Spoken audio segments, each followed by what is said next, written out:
You've described genius as being self-destructive and causing weird selflessness. Can you expand on that? Well, this is trafficking in generalizations, but it does seem to be that geniuses have this strange desire to simply give away ideas.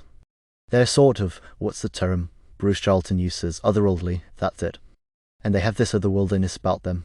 They're not very materialistic, so they tend to just live in this world of ideas, and they take pleasure in generating new ideas and giving away ideas and things of that nature. And that's a form of altruism. But they do want to take credit for their work often, don't they? Well, yes, they do, but often they are, shall we say, naive. And others might take credit for their work. Like, for example, the Scottish engineer Anthony Watt, after whom the unit of power is named. Apparently, he stole most of his ideas.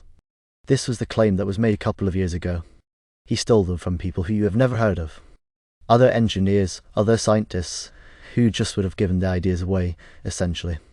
And I understood that Arkwright, who to a certain extent caused the Industrial Revolution. He made a major contribution to the Industrial Revolution. He died without much money, and he didn't make much money out of it. Gregory Clark, in his book Farewell to Arms, lists a whole bunch of these individuals and describes them as essentially being very altruistic in a way which was almost sort of self-destructive. And the named he lists are names you generally don't know about, only specialist historians of science and technology might have heard of, ordinary people, not so much. There is a selflessness to the genius. This is what makes them group selected. They're acting in the interests of something other than themselves without necessarily knowing that they are. And what really fascinates them is just the idea and the solving the problem. They don't really care about the financial side of it or fame or anything like that.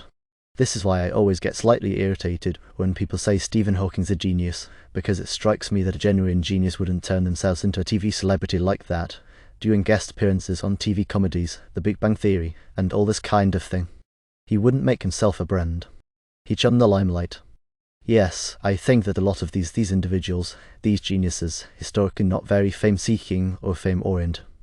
And if it happens to them, then they tend to be a bit naive about it and retiring and talking about it.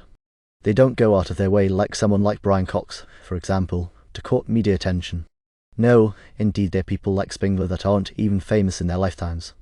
They're just discovered after they die.